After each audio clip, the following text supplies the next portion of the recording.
కష్టాలు ఉన్నాయి. మళ్ళీ చిన్న చెల్లెలు పుట్టినాక చెట్లు కట్టిండు పిత్తిరాలలో.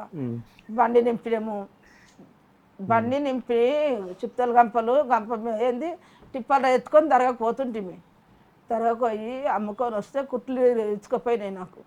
మళ్ళా గర్భసంచి తీసే కుట్లు ఇచ్చుకపోయినాయి. మాకు ప్రాబ్లం ఉంది, చచ్చిపోతుంది అని చెప్పారు. నేను ఏ బావలను అడగలేను, ఏ అక్కలను అడగలేను, ఎవరిని అడగలేను. చక్కగా మమ్మల్ని ఇంటికి వెళ్ళిపోయినాను. మమ్మల్ని ఇంటికి వెళ్ళిపోయినాక ఆడ డాక్టర్ తెలిసిన డాక్టర్ చూసి చందన గారు రాసి ఆడ అప్పుడు పెద్ద ఆపరేషన్లు అన్నీ అప్పుడు వెళ్తున్నాయి. సరే అని మా అమ్మ భయం బట్టి 4 పిల్లలు 2 ఆపరేషన్ల బిడ్డ అది వస్తుందో బతుకుతుందో ఎందుకని మా అమ్మ అప్పుడు పెద్ద ఆపరేషన్ చేపిస్తే మా బాబతన 10 పైసలు లేవు. 10 పైసలు లేకుంటే మా అన్న 10,000 ఇచ్చి నన్ను ఆపరేషన్ చేయించాను. గర్భసంచి చెప్పేసి ఇచ్చారు చిన్న చెల్లెలు పుట్టినప్పుడు సంవత్సరానికి. అట్లా అయితే మన అంటే మళ్ళీ బాబాయ్ గసిరికి మళ్ళీ మా అన్నయ్య మనకి ఇచ్చేసిండు పైసలు. ఇచ్చేసి అట్లా బతికినాం.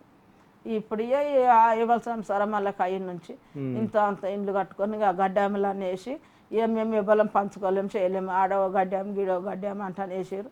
అందులో ఎవరికి దోసింది అలా కట్టుకున్నాం. ఎవరికి ఎక్కువ ఉంది అంటాను కొట్లాడాలి, ఎవరికి తక్కువ ఉందని కొట్లాడాలి. అట్లా బతికినాం.